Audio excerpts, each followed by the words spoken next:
Welcome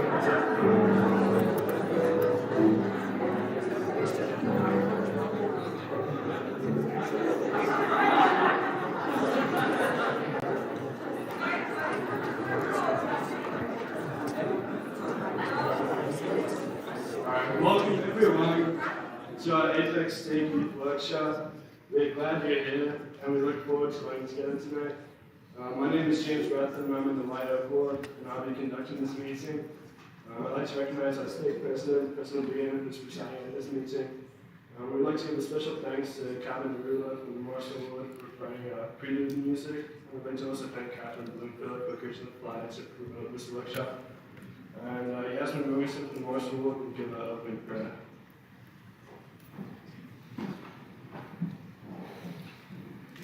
Dear Heavenly Father, thank you for helping everyone get here safely and help everyone to soak in whatever they learn or whatever they can use in the future and for us to get some good advice from people teaching these lessons and help everyone to be able to be focused and attentive to today's meeting and each next meeting. Thank you, Yasmin. We're excited to continue our stake workshop series for youth, where we learn about more topics that can enrich us spiritually, socially, emotionally, and intellectually. Tonight, our workshop consists of two parts. First, we'll hear from a career panel of business owners and professionals who have a variety of career fields in our stake. They'll give us insights and advice for preparing for the workforce and planning for your future career, as well as questions we submitted in the youth survey. This will be followed by a career fair where we can visit individuals from various career fields who present more jobs with specific information. We are so grateful for all the participants for sharing their time, talents, and expertise with us. We'd like to introduce the moderator for tonight's career panel, Nate Jones. He has over 30 years of human resource leadership experience in medical device, consumer product, agribusiness, and pharma consulting companies, including Teleflex, Medical, Pepsi-Cola, Johnson & Johnson, and Bayer. His responsibilities include mergers and acquisitions, recruitment, compensation, talent development, change management, and all elements of the employment cycle. Nate retired from Teleflex Medical as HR Director just weeks ago, only to select a new offer as Global HR Director at the Alphanumeric. He holds an undergraduate degree in Public Relations and Master's degree in Industrial and Labor Relations, both from West Virginia University. Nate Jones is also currently serving as the Bishop of the Pittsburgh Ward. I'll give the mic over to Bishop Jones, who will be introducing the rest of the panel.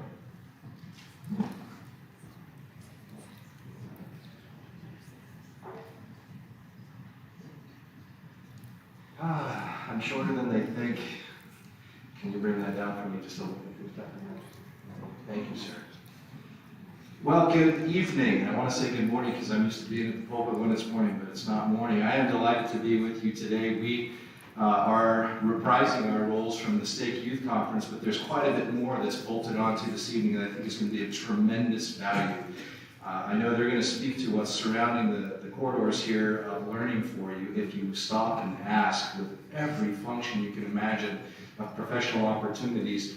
The question about, what should you do for a living? Well, there's going to be so many people for you to ask tonight, like I never had, like we never had in our careers. So delighted that this was a great think of the stake to put this together for you. I am delighted to be reprising our role from the Stake Youth Conference, and some of you may have heard us then. Because we are back, we are offering merch at the end of this in the hallways, and you can buy our CDs or contribute to our Patreon at LDS5 at patreon.org. Yeah, no, that's not true. So I would love to introduce to you our panelists today, and thank you very much for that kind bio intro. I am delighted to be here as an HR guy. You might suppose that I hire a lot of people and I go through a lot of business and other things, so I'm not going to have loads to say. I'm going to direct questions that you put together and any may surface to these wonderful panelists. And they're going to join up here in front of you here as we call them out. Sister Jenna Albee, would you join us, my friend? Jenna is a pediatric dentist. She's owner and partner of Carolina Orthodontics and Children's Dentistry, a little bit about her academic background. She has a baccalaureate of science from UNC Chapel Hill, biology, with a minor in chemistry, and her DDS. That means she's a professional dentist, a health practitioner from UNC as well, Chapel Hill, and a Master of Science in pediatric dentistry, also from UNC. So, good. What's that? There's a slight trend in there.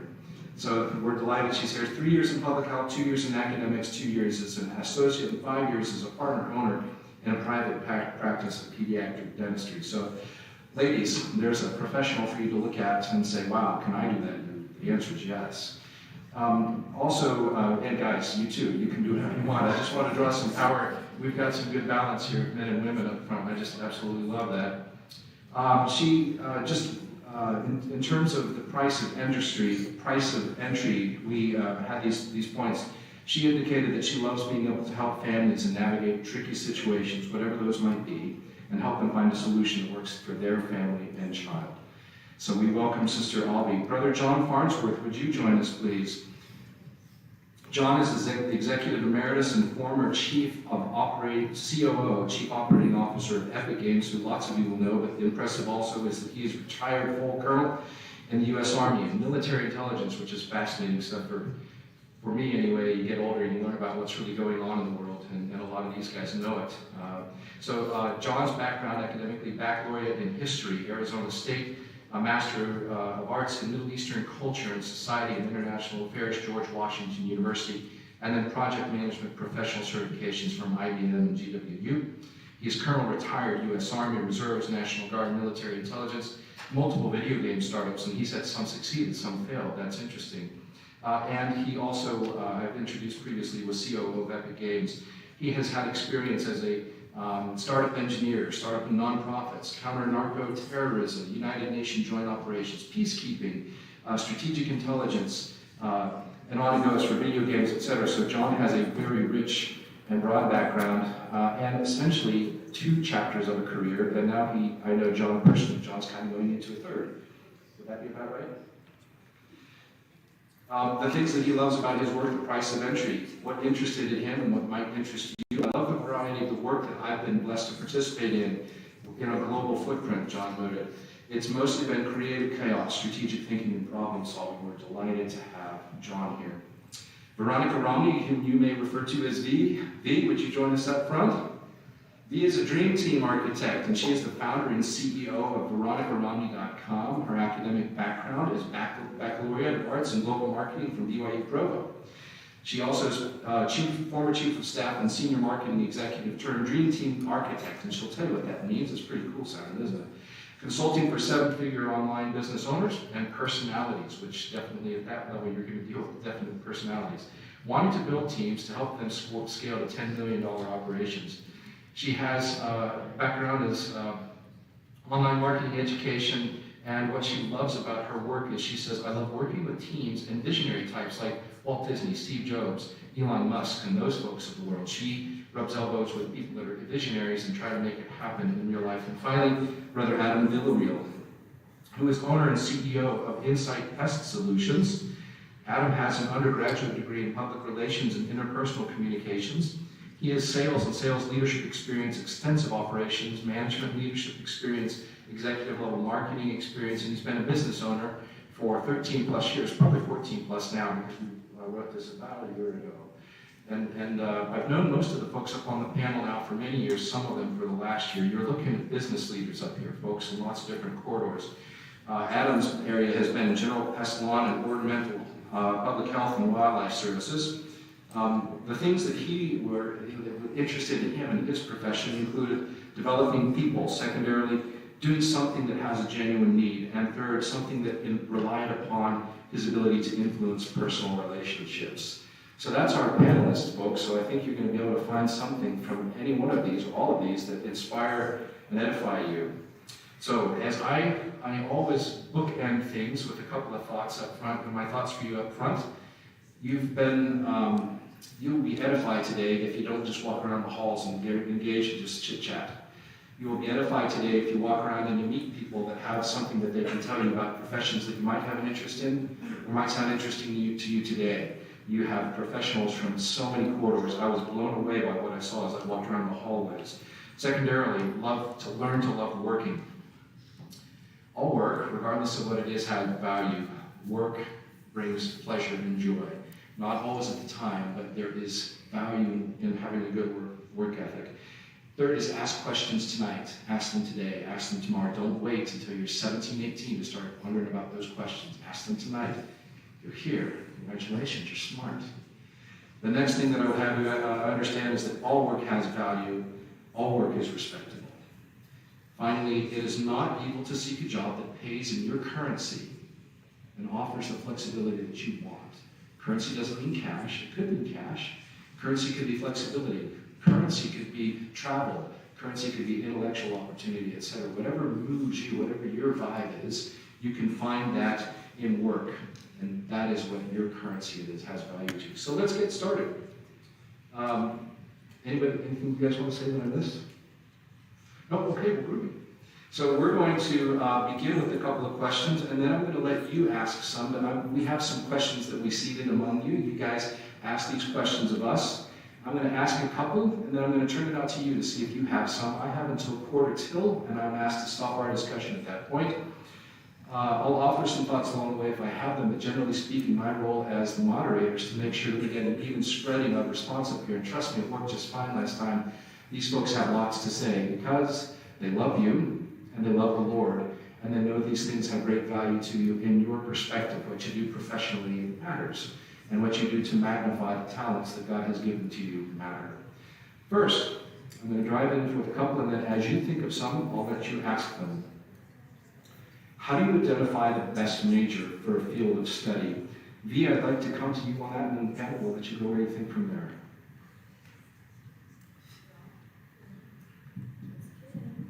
No. Okay, so the question is, how do I find what I want to do? How do you identify the best major for a desired field of study? So I grew up with Cuban parents who came to this country with nothing and started an air conditioning company when I was a little girl. So I knew, watching my parents literally build something from nothing, that I was going to do business too.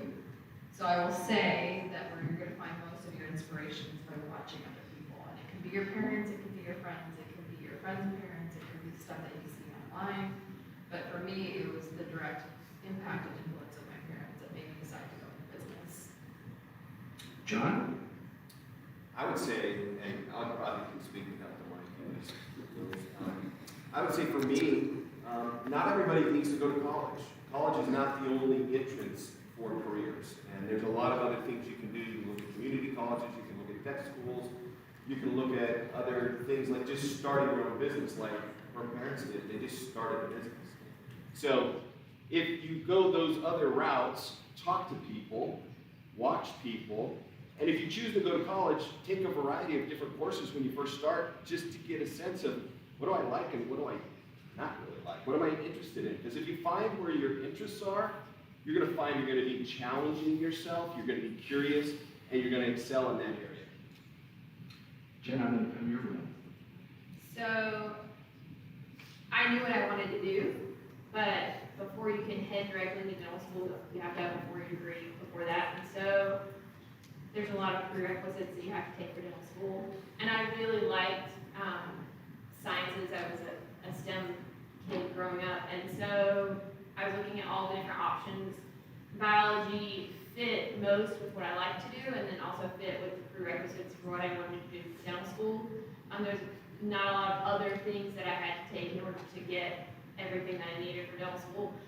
But the benefit that I did have going to Carolina to UNC is that it's a liberal arts school. And so, like John said, you know, when I did go to a 4-year school, you were required to take at a liberal arts school a whole lot of different types of classes. And I think that's really beneficial to help make sure that you know what you want to do. When I started undergrad, there were 6 of us who all wanted to go into health professions, medical school, dental school, but I was the only one that ended up sticking with it. Everybody else actually ended up changing their mind after first or second year of undergrad. Most of them when they got to organic chemistry. But I think it's also, you know, really nice to keep in the back of your mind what you want to do, but keep an open mind too, because you're allowed to change your mind. You're very young, your prefrontal cortex isn't even fully developed yet. So things are going to change. Like, that's totally normal. So, yeah. Yeah, so there's some really good, I'm probably loud enough as well. Great advice here. I think the couple things that I would add on top of maybe some of the advice that you've received here already is trying to understand the things that you want to develop within yourself. Maybe there's certain types of skills and attributes in your life that you want to enhance or develop or to grow in, and finding fields that will help you develop those things. And then if any of you are like me, you didn't know really what you wanted to do. And so sometimes somebody has a passion in one area or another, which is great and gives you a head start maybe into going into some field or another. But if you don't, involving our Father in heaven in that process. I think there's great wisdom and knowledge in either referring to a patriarchal blessing or seeking out information from those who have opinions about you that matter to you, and asking them for advice as to what skills or abilities that they have found in you that they admire or that they think are unique, that will help provide some guidance to you as to where you might go in your life. But sometimes it's good, you may know, and others you don't, and seek out information from others that might help you to develop maybe a plan for where you might go in life. All right, I'm going to ask this of two of you. So, Jenna, I'd like you to answer John, and then we'll break it up here in a minute. The question is, should I choose my career based on my interests, availability, or salary? Do all careers help for the work of God?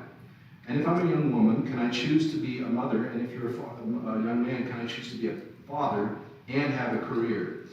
So does Heavenly Father have a desire for my career? That's loaded. I'll let you choose what you want out of those series. It's like 12 different things. It's all grouped in one question from some. That's a great question. Yeah, questions. So, I mean, it's obviously important to want to provide for a family, right? We all want to provide for our family. But I will tell you right now that most jobs and or professions are too hard and life is too long to pick a job solely because of the salary that you're going to make. I'm a pediatric dentist. I get bent, screamed at, I had a booger land on my head, like kids pee in the chair. That's too hard if you don't love it.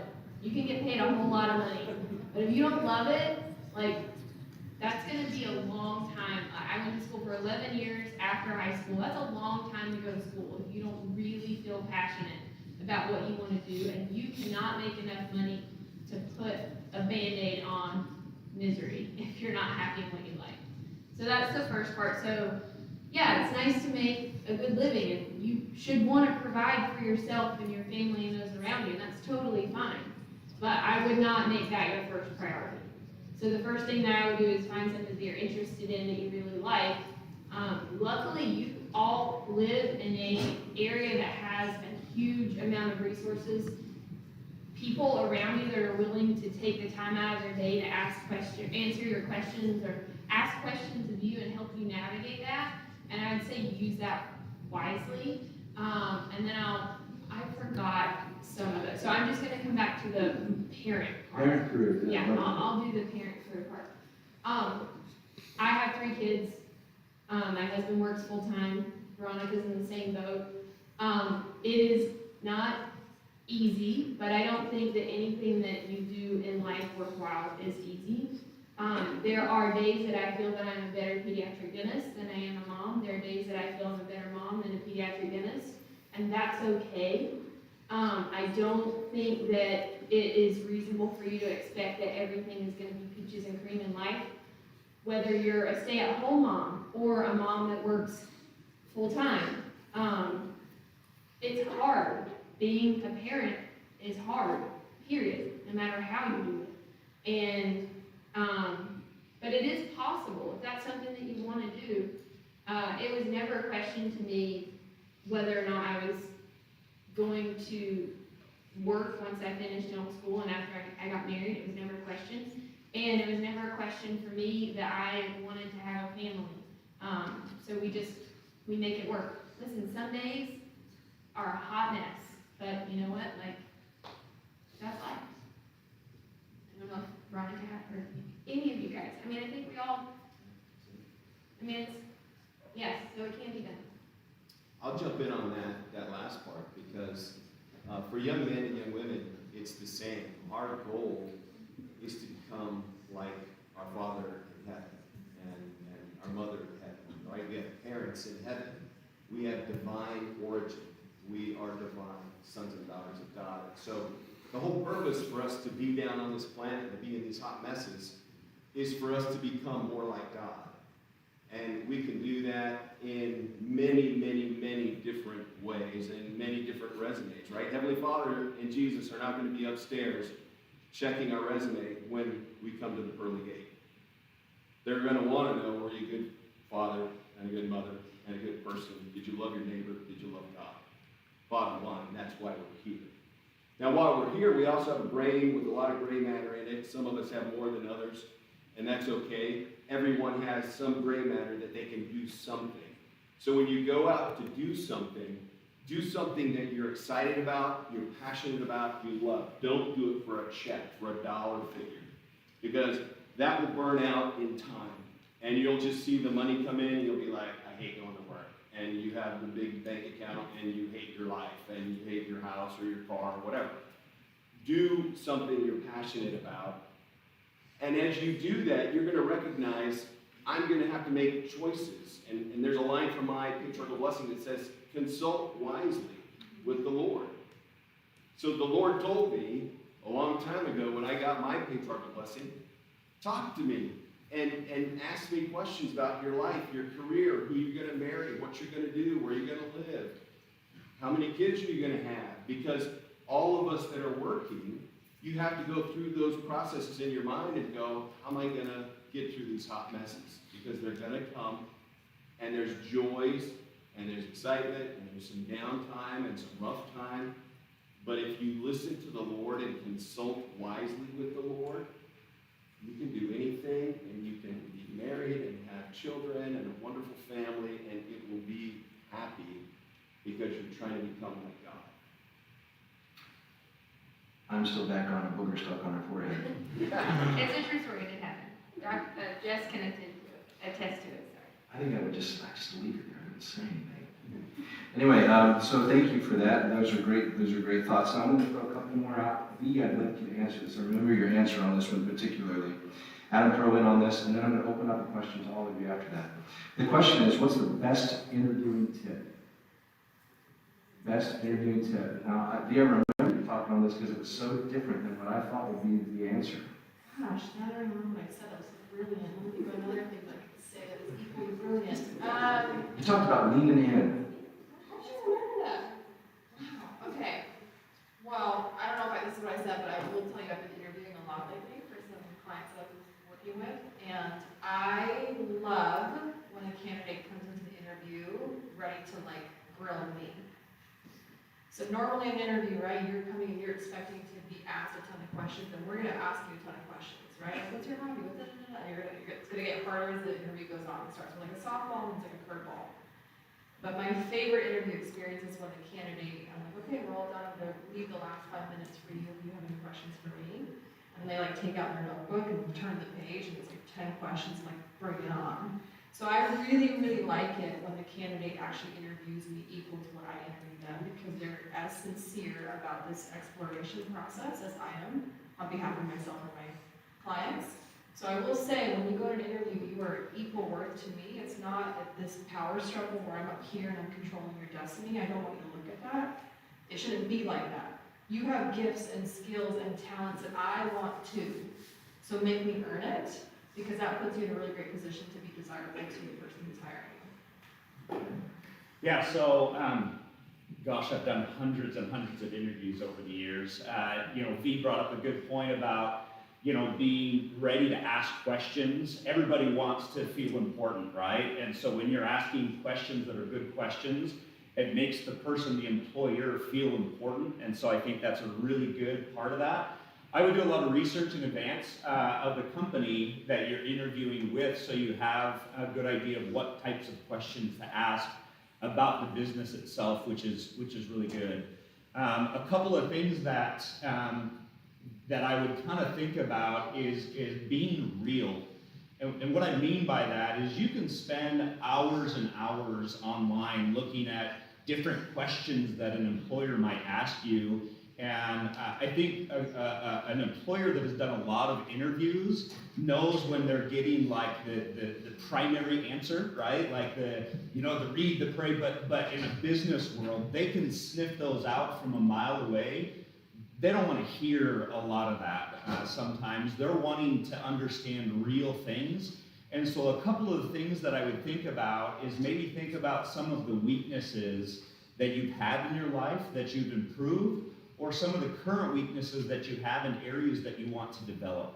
An employer is looking for a real person. I would rather hire somebody that knows themselves and wants to learn and to grow, but is not perfect, than somebody that somehow is perfect in every other way, because I'm looking for somebody that can develop along with the business, that can grow and learn and that can adapt, and somebody that understands where their weaknesses are as well as where their strengths are will be the greatest asset to that business. And you might be asked that question, right? And, hey, well, what are some of your weaknesses? And the scariest thing for me sometimes, like, I'm good, I've got this and that, and that doesn't help me as a business owner to understand where that person might be in their development and where they might go. And so just being real and being honest, but in a healthy way, and trying to advertise and to promote yourself. I went into an interview with the CEO once, and he knew I interviewed a lot of people, of course, on human resources, and he leaned forward and he said, and I'm going to come back to lean forward, he said, the hiring manager before you seems to think you're a pretty good guy, so I don't really want to ask you any questions. What do you want to know about us? I interviewed him for the entire hour. And that was fascinating, and I unloaded on him. Now, if you're vacuous and you have nothing to say, then you just didn't get ready, and they're not going to be that impressed. I love these thoughts. There was one thing that I do remember from V, and that was you can judge how you're leaning based on when that person kind of leans in, because they want to know more. They're interested, they're like, wow, and they may lean forward. Some may be stiff and just sit there, but if somebody leans forward, if the interview tends to run long, you know you're kid-lit. All right, so I'm going to turn the questions over to you in just a moment. I'm going to ask this one question, get ready with yours. And I'm going to ask this one, whoever wants to answer this, you don't all need to answer this. What's the best age to start working? As soon as possible. Yeah, we all, the last thing we all said, yeah, as soon as you do. So who's, anybody under 16 in here? A lot of you? Yeah, my vote for you is start working by the time you're 16. If you're not, you're missing it. So get after it, make a paycheck, tithe on it, learn to pay some tax on it. By the time that you're out of high school, you should have held probably a couple of jobs. You should know what it's like to earn. By the time you get out of college, you should have held 2 internships. If you don't, somebody else will. And oftentimes they're going to hire the one that's best prepared. So there you go. All right, questions for you. I'm going to turn it out to you. What questions do you have? I can come back to the sheet if I need to. Yes? When did you know what you wanted to do? Well, so we're similar in the sense that we actually knew what we wanted. You knew you wanted to be a dentist. And I knew because of my parents, I'm the oldest, that I watched them run a business. Even my kid, literally today in the car, Miles tells me, he's 8, I want more Pokemon cards. I'm like, okay. He's like, I'm going to start a business. He's 8, but why does he say that? Because he's watched his mom and dad do it, right? So like I knew really, really young that if I wanted to control like my life the way my parents have done, that I was going to have a business. What I didn't know was what kind of business or what discipline of business. Because business is like the whole rainbow, there's lots of colors. And I just knew that I loved math, so I was like, oh, I'll be a CPA, and I took an accounting class. Like, this is awful. Did not like it. Then I'm like, ooh, finance, I love math. And then I took an internship in finance, and it was a spreadsheet in a cubicle, and I wanted to, like, not be there. Okay? It wasn't until I had a marketing internship where I'm like, ooh, this fits me, because I have a lot of personality, and it's still business. We were talking about how Disney plays really slow music in the morning, so you walk slower. But really fast music in the afternoon, so you walk faster. Right? Or like when you go to the grocery store and they pump out like the bakery smell through the vents, right? Like I started learning that at some of my marketing classes, but when I had my marketing internship, like I really like this kind of business, and I have never, ever, ever strayed from marketing my whole career. So I just tried the ice cream flavor. So when I was 7, I sat down with a book of all the possible majors that UNC had. I have a little bit of a problem. Everybody that has any interaction with me, including that front row. And I was like, okay, I'm going to Carolina. I'm going to find something that fits. And I was like, that one. And it was physical therapy. Well, when I started looking into physical therapy, like my freshman year in high school, I was like, oh no, I'm not going to do this. I don't want to just tell this person to move their arm in this way for a long time. And physical therapists do a lot more than that. That was the perception that I had, okay? I'm not making light of physical therapists, and now they all have to get their doctorate, so it's very involved. So, but that's not what I wanted, and I thought I wanted to do it because I love sports. Also, another problem, everything I say has some sports analogy, so, but that didn't work out. And so then I was like, okay, well, I want to do something in medicine, and I knew that a lot like Veronica, I wanted to control, I'm too type A, I had to be in control. Jess Arvin can attest to this too. So I was like, nursing, I need to be yeah, I do, I'm really bossy, sorry. And so then I was like, okay, dentistry is nice because it has instant gratification. I see this problem, and I fix this problem, and they walk out, and this problem is fixed. And so I knew by junior or senior year in high school that that's what I wanted to do. And then when I got to college, there was a pre-dental group that you join, and then it just cultivated it. So I knew I kind of went to Carolina. I'm going to come out to the crowd. I know the brethren have something to say, but I want to mix it up and get another question out there. So don't hold theirs to be able to answer next. Here's another question for you. Let you think on that for a minute. By the way, interest inventories. Go to your school counselors. Ask them.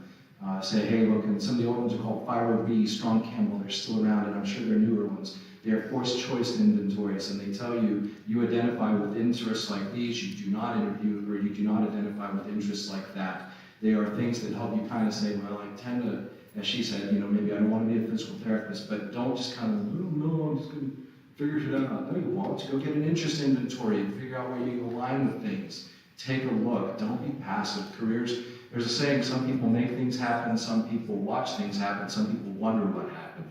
Don't be in that last category. Go out and figure out what it was that you wanted to do because you took some of those inventories. Interest inventories, they exist in your school counselors. And then, by the way, brothers and sisters, if you serve a mission before you go to college and you spend 2 years not figuring out what they're doing for a living, it's a small world. People do all things professionally, but if you walk in there and don't ask a few questions, you're there to serve the Lord. You are there to serve the Redeemer, but you are also there to serve your future family. Make some observations, ask a few questions, figure if that would be something you dig. You got 2 years or 18 months to ask those questions. And you go to church every day. Ask people what they do. All right, so another question from the audience, please, for these two good-looking guys. Yes, I see farther back, gentleman standing in a blue necktie. Hand is still up. Yes, sir. Up you go. How important were connections in how you got not only your first employment, but also the career that you got now? You say how important are connections? Yeah. Yeah, extremely important. Extremely important. I think being outgoing and asking lots of questions and involving yourself in everything you can, every career. Attending a lot of church activities and being involved in church provides a lot of those connections that maybe you wouldn't know otherwise. But if for no other reason, the connection allows you to gain information and allows you to ask questions to help you to know where to go. But a lot of these connections will give you opportunity. Right now, every business needs people, right? There are needs out the wazoo right now from every business that I can think of and every business owner that I've talked to. And so when people know that you are interested in something, whether it's just a job or in a certain field, then that opens up opportunities. And so don't hesitate asking questions and putting yourself out there. So huge, very important. I would say the exact same thing. Every single job I got after leaving the military was a result of somebody I met, worked with, knew, and they said, hey, Farnsworth, come over here. Hey, why don't you talk to that person? Or here's an introduction, let me introduce. So I would say it's probably the most important thing you do as you go out and build networks and connections, that your true self, you're showing your true self as you're out there, because you might find that the person across the banquet table in 7 years hires you to be their next whatever, because they saw you at a dinner and they had a conversation with you for 10 minutes. So I've just been given just a little more time, and by the way, I'm enjoying this, I hope you are, but that means that we're cutting into the time of the people that are prepared also to talk to you, and I don't want to do that. Is there another question that we can ask from the audience that's burning in your heart? Whoever, ma'am, please. So I've been considering like going for a job. Do you think it would be easier to like look at the people in my ward and figure out what they do as a profession, and like have the confidence to ask them if they would show me what they do, or go out into my Be your only destination if your family has asked them, and because they have come from BYU, would ask you to think broadly. The church is massive. The schools are filled. It's tough to get in. Great GPAs, great economic community involvements. You may also want to think about applying and growing strong locally. Think about options inclusive of, so that if that change comes your way, if you're thinking about college, you have all other plans ready, so that the world doesn't tip if that doesn't work out for you. Have multiple options. We love you. You're amazing. You're brilliant. You're here. You have talents that are abounding. I don't know what they are, all of them. But God each gives us gifts of the Spirit, and those manifest themselves in ways that you may know and may not know. Thanks for giving us a few minutes. I am at time. I'm going to ask each of these panelists to offer in their final thoughts what they wish they could have told the 16-year-old self. I'll go ahead and start. I would say be willing to take risks. I felt really hesitant about, like, if I made this decision, it would ruin my life, right? Or if I went down this road, this would be it for me.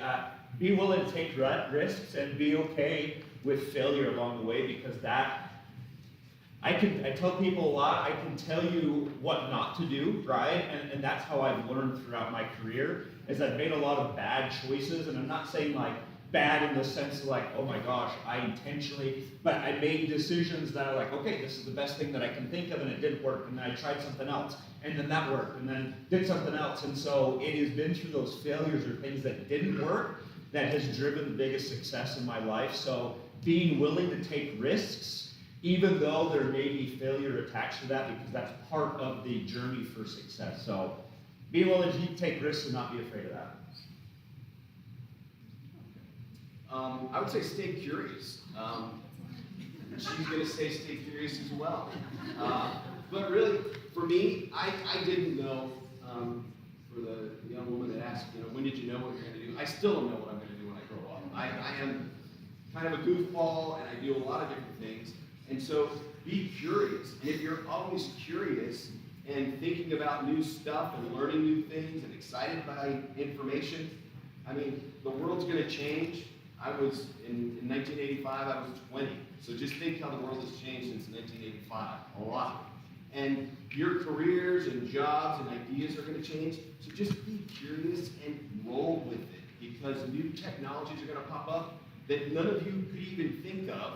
I mean, I couldn't think of a phone fitting in my pocket when I was 20.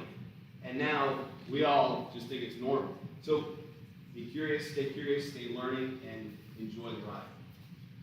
Well, you took mine. Anyways, yes, I'll fail forward, stay curious. Yes, I will say this, and this could go to extroverted people, introverted people, young women, young men. Do not hold back or be shy or be shameful in having an aspiration or a dream. If you have an aspiration, if you have a dream, scream it from the mountaintops. I often see, especially at this age, it's like you're scared to either say it, or when you say it, you're like, but I don't know, maybe, I don't know, it's not like, you start to like shrink. And I can say, I'm 34 right now, and I have learned that now, at this age, to be unapologetic about my ambition, unapologetic of my dream, and I'm grateful to be with a companion that supports that. So my biggest advice for you, if you guys have a dream, don't be shy about it. Scream it from the tops, like just scream it out loud. So mine's way different than either of these three, sorry. So, and probably a little unexpected. So when I was applying to dental school, everybody was like, just get in, it's fine, you'll be able to pay for the loans, just get in wherever you can. And that's not how any of you should look at education. I mean, I have friends who are graduating from private dental schools that are literally $1 million in debt, and they're making the same as someone who is not $1 million in debt. So my piece of advice is really think about the cost of education when you're deciding what you want to do. If you don't know, there is no shame in going to a community college for 2 years, or, as John had mentioned earlier, doing a trade. There is nothing wrong with that. There are a lot of people who are extremely successful, who have followed an alternative path, and there, conversely, are a lot of people who have spent a lot of money on extremely expensive educations that are not doing anything with that education. That's not to say that if that happens to you, it's the end of the world, but I would say, for me, I went to an in-state school for undergrad, for dental school, and for my master's degree. So my starting off point is much more manageable, still a lot, but much more manageable than someone who didn't do that, and who didn't think about it, and who just said, I'm just going to get in. Because it's extremely daunting to come into your first real job as an adult and know that you have several thousands of dollars worth of school debt that you have to pay no matter what, right? So just be aware of that and think of that, and be realistic with yourself about what you can accomplish, what you want to accomplish, and how you go about doing it. So. We thank you. Remember, all things are spiritual to the Lord, even temporal things like this, of employment and opportunities. And it involves the Lord in prayer and all that you do as well. Thank you.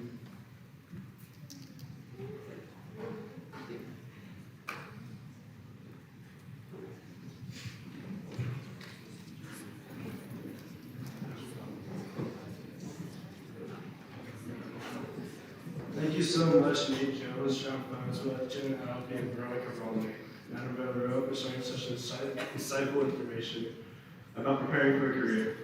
We will now briefly hear from our state president, Chris Bingham. Many of us know President Bingham for his leadership in our state, but you may not know what he does professionally. Chris Bingham is the Hedelman Distinguished Professor of Strategy and Entrepreneurship, Area Chair of Strategy and Entrepreneurship, and Faculty Director of Entrepreneurship Center at UNC Flagler Business School. His research focuses on organizational innovation, growth and strategy, and has been published in all top management journals and featured in national media outlets. Dr. Bingham has won the award for excellence in executive MBA teaching at UNC Keenan Flagler several times. He had the highest rated core class strategic management in the full-time MBA program. He recently won the Willard Faculty Research Impact Award, which recognizes professors whose research has had a significant impact on the practice of business. His industry experience includes frequently working with and teaching executives in top companies and entrepreneurial firms. He is a former national sponsor snowboarder and is fluent in Spanish. He received his PhD in strategy from Stanford University. He received his undergraduate degree in accounting and his MBA from Brigham Young University, where he graduated with honors. I'm now going to turn over to President Bingham. It's great to be with you. How many of you received a wonderful insight tonight? Just a nugget that's going to help you going forward. How many of you have written that down? Inspiration not recorded is inspiration lost.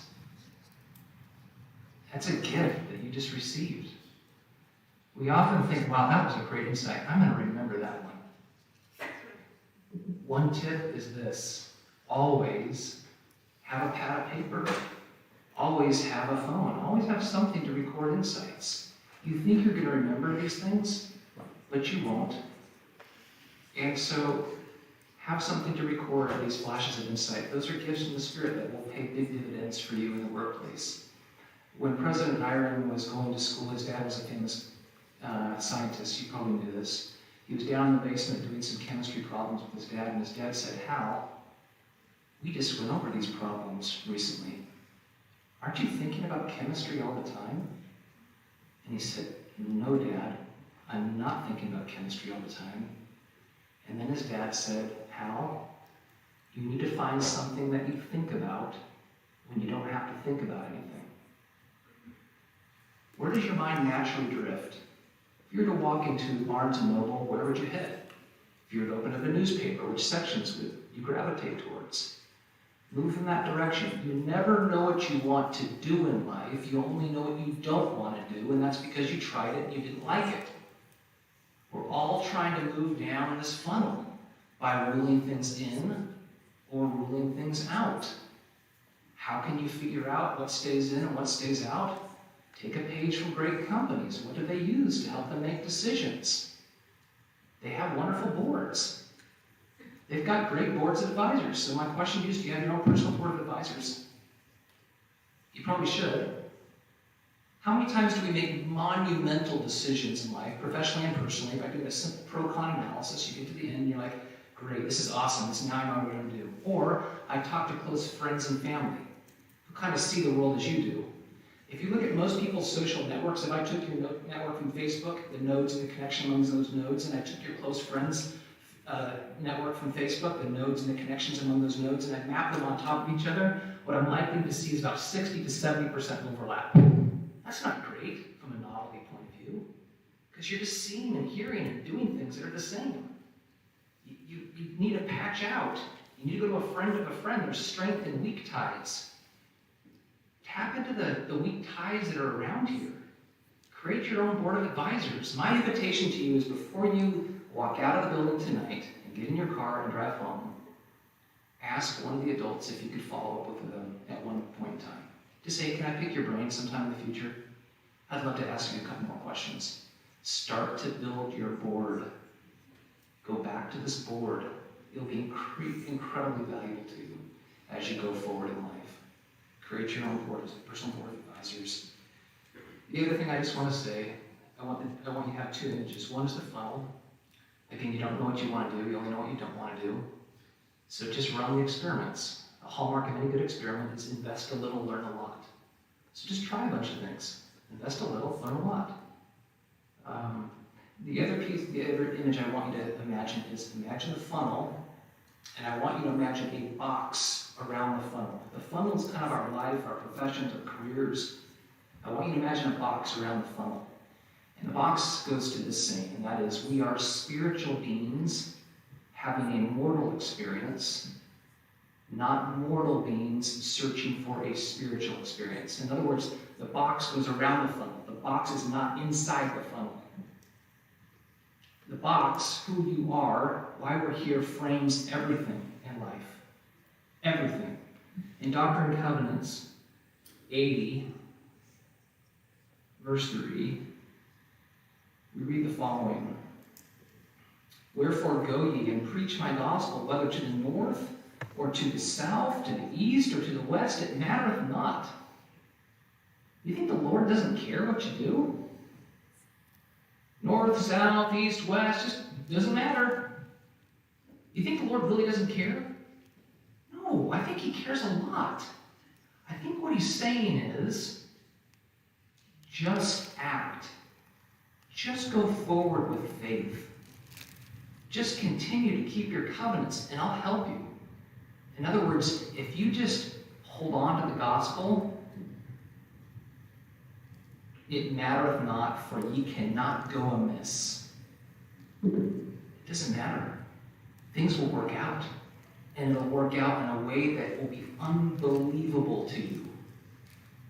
So much better than you ever dreamed possible, if you just turn your life over to God and go forward with faith. So yeah, do all these things. But just remember that we're spiritual beings having a mortal experience. Not mortal beings searching for a spiritual experience. John 21 is talks about when the Savior comes back to visit his apostles after he was crucified. He's resurrected. His apostles went back to fishing. They forgot that they were supposed to be fishers of men and not serving missions, but they're back fishing. He's walking along the shore. He sees them. He says, "Have you caught anything?" "No, we haven't."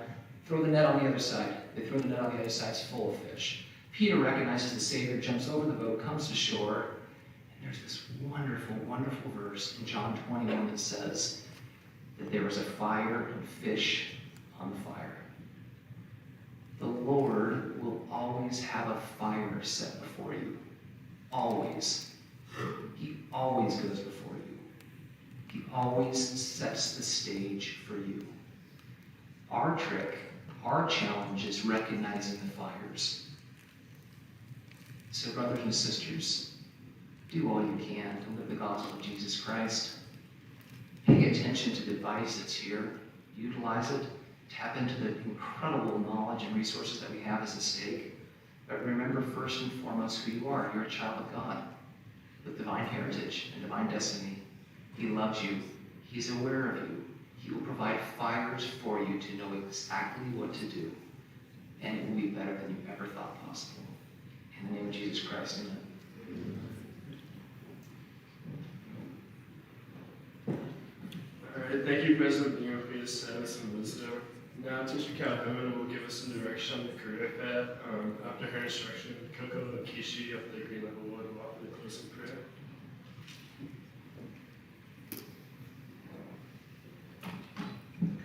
Thank you all for being here tonight. Thank you to our amazing panel and President Bingham. We're so grateful. This has been an awesome night.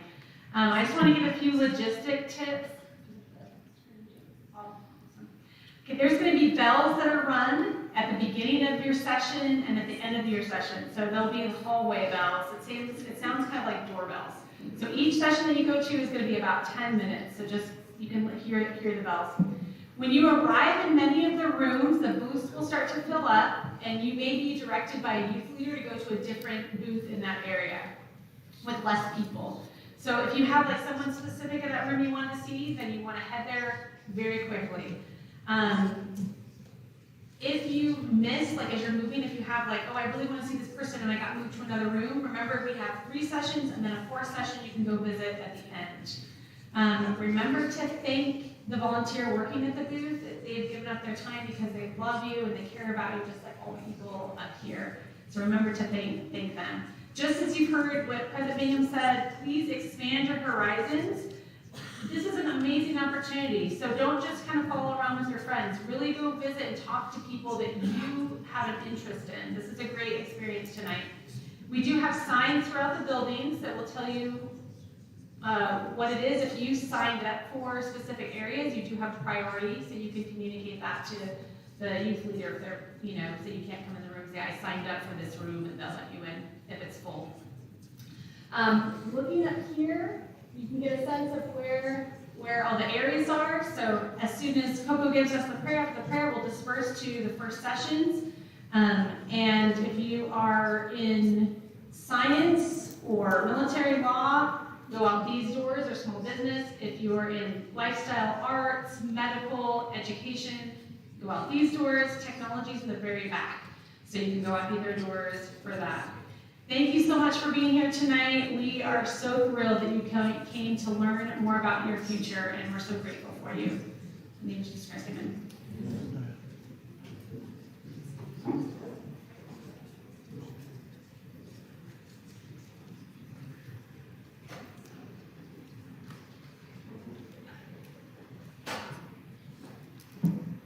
Our dear kind Heavenly Father, so thankful that we can be gathered here today, and our brothers and sisters are willing to talk to us and give us amazing knowledge and information that we can use in our lives. I ask that we may listen and apply what they told us to our lives, and may also listen and learn in our next class.